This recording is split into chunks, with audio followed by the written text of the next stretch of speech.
કઈ જગ્યાએ શેનો પ્રોગ્રામ છે? જી, મારું નામ અબ્દુલ બસીર શેખ છે. બેટી સેવા ચેરિટેબલ ટ્રસ્ટનો આ 7મો સમૂહ લગ્નનો પ્રોગ્રામ છે.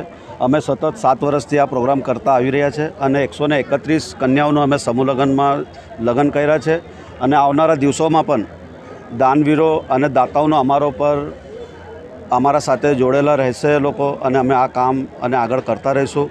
આવનારા દિવસોમાં પણ બેટી સેવા ચેરિટેબલ ટ્રસ્ટ એજ્યુકેશનના મામલામાં કામ કરવા જઈ રહી છે અને એક સારી ક્વોલિટીનું લેબ, સોનોગ્રાફી અને એક્સરેનું ડિપાર્ટમેન્ટ ચાલુ કરવાનું અમારું આગળનું પ્લાનિંગ છે અને અમે આ કામ કરશું.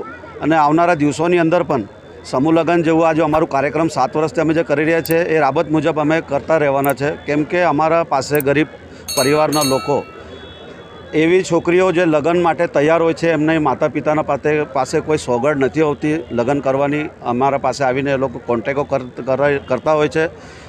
એ જ બાબતના લઈને અમે દર વર્ષે સમૂહ લગ્નનો કાર્યક્રમ કરી રહ્યા છે અને કરતા રહીશું.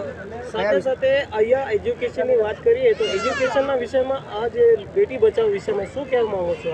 બેટી સેવા ચેરિટેબલ ટ્રસ્ટનું જે એજ્યુકેશનનું જે અમે ફિલ્ડમાં કામ કરી રહ્યા છે, અમારે અહીંયા એક અમન હાઈસ્કૂલ કરીને લિંબાયત વિસ્તારની અંદર એમનો જે પ્રેસિડન્ટ છે અમીનભાઈ નથાની, અમે એમના સાથે જોડાયા છે અને એ પણ ખૂબ જ સારી રીતના કામ કરી રહ્યા છે અને એજ્યુકેશન ફિલ્ડની અંદર એમની પણ સારી પકડ છે અને અમે 1 થી લઈને 12 લગીને સ્કૂલની અંદર ભણવા માટે વ્યવસ્થા છે અને 8મીથી જે અહીંયા મતલબમાં લોકો ભણતા છે છોકરાઓ, અમે એમના વાલીઓને પણ કહી રહ્યા છે કે તમે અમને કોન્ટેક્ટ કરો અને આવનારા દિવસોની અંદર પણ જે તમારા છોકરાઓ હોય કે છોકરીઓ હોય એમના અભ્યાસ માટે યા એમનો આગળનું ભણતર માટે જે પણ તકલીફો આવતી હોય અમે ઊભેલા છે. તમે અમથી મળો. ઇન્શાઅલ્લાહ તાલા અમે લોકો આપના પરિવારની અંદર જે પઢાઈ કરવાવાળા લડકા લડકીઓ છોકરાઓ છે એમના સાથે રહીને અમે અભ્યાસનું આગળનું એજ્યુકેશનનું કામ કરશું. અન્ય સમાજ માટે શું સંદેશ આપો? અમે સમાજ માટે એક જ વસ્તુનો સંદેશ આપીએ છીએ કે સમાજને તમે આગળ વધારો કરવું હોય તો તમને એજ્યુકેશન ફિલ્ડમાં રહેવું પડશે. એજ્યુકેશન ફિલ્ડ તમારી સારી હોય તો પછી તમને એક રાજનીતિક જે સારી રાજનીતિ કરવાવાળા માણસો છે એ એજ્યુકેશન પછી તમને એક રાજનીતિક ફિલ્ડમાં રહેવું જોઈએ. તમારી સિયાસતમાં જ્યાર લગીન પકડ ના હોય તમે કંઈ નહીં કરી શકો છો.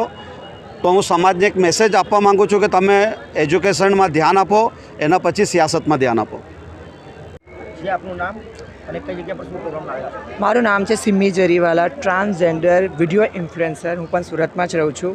તો બેટી સેવા ચેરિટેબલ ટ્રસ્ટના મેમ્બરને પહેલાં થેન્ક યુ કે અમને બોલાવ્યા, માન સન્માન આપ્યું. આ લોકો આટલા વર્ષોથી 7 વર્ષોથી આટલા બધા સમૂહ લગ્નમાં કરીએ છીએ, દીકરીઓના લગ્ન કરાવીએ છીએ. અમે પોતે આવીને અહીંયા જોયા તો અમને બહુ આનંદ થયો અને આખા ઓલ મેમ્બરને, જેટલા ટ્રસ્ટના મેમ્બર છે એમને ખૂબ ખૂબ આભાર.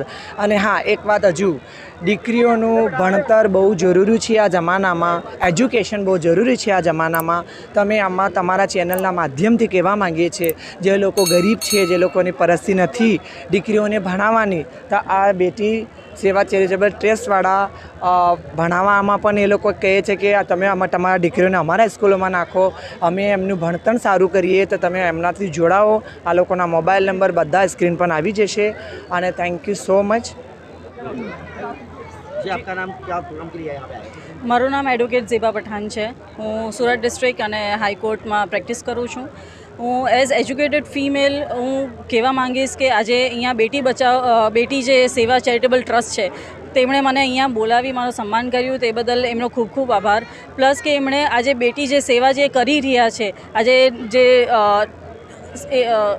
યતીમ જે બચ્ચાઓ છે, જે છોકરીઓ છે, જેમની માટે એ લોકો આ આટલી મોટી સેવા કરી રહ્યા છે, એમના નિકાહ કરાવી રહ્યા છે. આજે સોશિયલ જવાબદારી આજે જે સૌથી મોટી છે, એક મા બાપના માથે એક જિમ્મેદારી હોય છે છોકરીઓને, એક ભણતરની અને એક એમના લગ્નની.